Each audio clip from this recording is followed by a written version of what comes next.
what we've come to realize is when hiking with kids, the ideal thing to do is to just set your expectations really low. That way you're not disappointed when it doesn't turn out the way you want it to be. It's worked quite well with us. And to be patient. You just kind of have to wait it out. Is that my ear? Oh, you got my ear? Yep. What's wrong, buddy? He's real tired. You real tired? Yeah. You got power up? And some of this.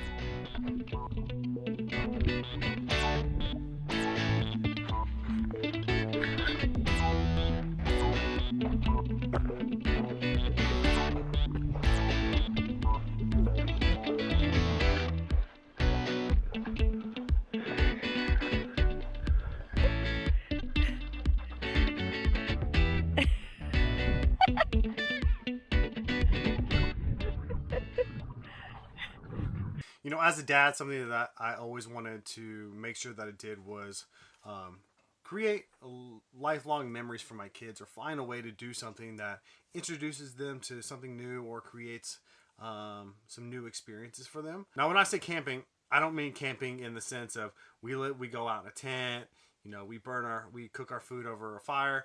When I say camping, what I really refer to is what we consider our own version of camping, which is what many people would consider glamping. You know, we started out with a really small pop-up camper and went on a few trips here and there, but eventually we ended up upgrading to a much larger camper that gives us everything that we need and everything that we ideally want. But this doesn't have to be for everybody. You know, if you're a dad and you're trying to figure out what can I do, how can I get started or something like that, you have to start small and start from the beginning. We understand that going out and camping in a camper is not everybody's cup of tea, but this is what works for us, and this is what we found that we really like. But if you are wanting to get out and start creating some lifelong memories and experiences for your kids, I do have some tips that maybe could help you out. The key thing to remember is that we are accomplishing our goals here. And our goals are creating those memories and spending time with family and friends. So tip number one, try to start out somewhere local. There's plenty of online resources out there to help you get started. My suggestion would be checking out your county parks, your city parks, going online. A lot of good online resources such as Campendium and Dirt.com, which are very friendly for you just to type in a zip code, and it'll give you everything that you need. You can filter by tent site, RV site, no matter what you're trying to accomplish, whether you just want to go out and take a tent out for a weekend or an overnight stay, or you want to rent an RV or something like that. Whatever really kind of floats your boat or what you're trying to accomplish. With that being said, I would also stay somewhere local or within driving distance of some town amenities for your first time.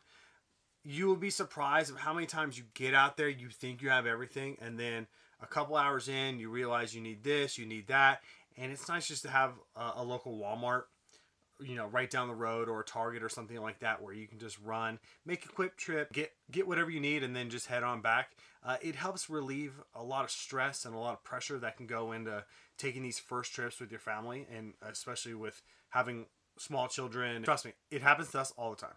I mean, I don't think there's ever been a camping trip, besides maybe our last camping trip that we went on, that we weren't thinking about like, oh man. Actually, our last camping trip, we did. I forgot to buy graham crackers at the grocery store, and therefore we ended up not having graham crackers for s'mores, and we ended up using Pop-Tarts. So we made Pop-Tart s'mores, or s'more tarts, or pop s'mores. Whatever you guys, we don't really know, but it was delicious. Delicious. The second thing I want to talk about is, you want to make sure you plan plenty of time to get out there and get situated. You don't want to rush through this. A lot of times when you rush through getting everything prepared and packing up and driving out to where you need to be and getting set up, things are going to happen, things are going to go wrong, and it can create some high stress levels between you and your partner. For example, myself, me being the dad, I feel that it's my responsibility, and I enjoy, getting the camper set up, everything done on the outside, and then Sammy goes ahead and tackles everything on the inside. You know, she organizes all the food, she gets all the blankets prepped, you know, puts all the dishes away and everything. And I take care of the outside. I unhook it from the truck. I get all the stabilizers out. You know, I get us set up, chairs out, pad set up, and we're good to go. So, a quick little tip in regards to that is, you know, on your first day, one of the things that I would suggest is plan your meals to be super easy. You know, you would be surprised how many places you can order pizza from. You know, the last thing you want is to get to your site or get to your campground and get everything set up and then just know that you have some crazy dinner that you had planned and you have to prep everything and the sun's going down and you don't have your lights set up properly. You know, for us, what we usually do is we don't order pizza, but we'll usually do like a spaghetti, an easy spaghetti, because it just takes a few minutes. It doesn't take a lot of stress. It doesn't take a lot of work to get it together, and everybody's happy. So whatever you can do on your first day to just allow you to get out there and get settled in and just relax and let your kids play, do it. That's what you need to do. That's what it takes. Take the minute or two to plan ahead of time. That way you're not trying to figure things out as you go along. Probably the third thing I would say is, you know, take only the basics of what you really need for your first trip. So if you're going to camping or going tent camping at a campground for the weekend, really the only thing you need is a tent, something to sleep in, like a sleeping bag, maybe some blankets, some pillows. You know, you want to take some food, water and stuff to drink, some chairs. Just keep the setup very basic. You know, the last thing you want to do is go try to buy all these new gadgets and gizmos or cool grills or anything like that, and then you're trying to figure things out on your first camping trip. You know, you want to eliminate the things that can cause stressors in your trip and add more things that will, you just want to eliminate the things that can cause a lot of stress in your first trip. You know, for us, what we like to do is bring a little piece of comfort from home, not just for the kids, but also for us. So one of the things that we actually do is we actually allow our kids to watch their iPad while we're camping.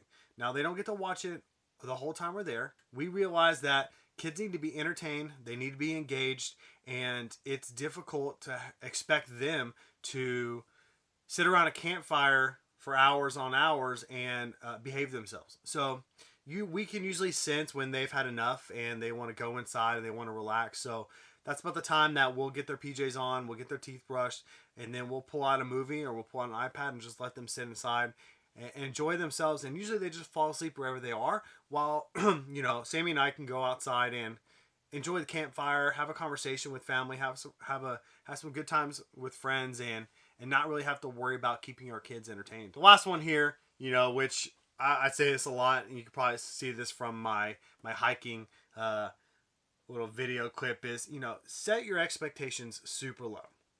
The lower that you can set your expectations, the better your trip's going to be, because you're going to be super thrilled when there were less things that went wrong because your expectations were set so low. An example that you can use on our count is whenever we plan to go on a hike. Now, the first time we ever went on a hike with a family, I thought we were going to go out for miles, you know, with our 4-year-old and our 1-year-old, and we were going to have a grand old time. And I got upset when it didn't go as planned, you know. Emmett was stopping every 5 minutes to look at something or sit down, and then he got upset when he didn't want to hike anymore.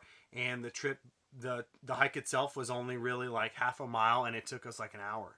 But now, with the latest hike that we went on, you know, we go into the hike expecting if we can get 15 to 20 minutes of just enjoying ourselves out on the trail with our kids, we are super stoked. You know, when we're hiking, we know that, you know, when the kids need to stop, we let them stop. We talk to them. We ask them what's going on. And a lot of times they're just tired. You know, they want some food. They want a snack. They want something to drink. And then once you give them whatever they need, they're usually up and on the trail again. You know, we try to encourage them. On our last hike, we had a pictograph, so we tried to explain to them what pictographs were, and they got super excited about that. So they had something to look forward to towards later on in the hike. So at the end of the day, you have to set your expectations super low. It's just going to help out with everything, and it's going to make you enjoy that experience that much more. The last thing I actually do want to recommend is, you know, take pictures, document your trip, because you're going to want to look back and you're going to want to share these memories with other family members, or, you know, look at these memories later on down the road. And it's just nice to have these pictures, have these videos, and really reminisce about the time that you had. And hopefully it leads to more camping experiences or more opportunities that will allow you to create those memories for your kids. You know, that's at the end of the day, that is our goal with camping, because not because we just love it, is because we want to create that childhood memory, and we want to use camping as a way to build our relationship with our family, and we come together as a family. So I really highly recommend it. You know, well, that's it. That's it for today's video. I hope I was able to provide you some direction, or maybe some guidance, or give you, hopefully you can use some of the tips that I gave to where you can go out on your first trip, and then you can start creating these memories with your family, with your kids, with your friends, and let me know how it turns out. If you've already gone on a first camping trip, let me know down in the comments.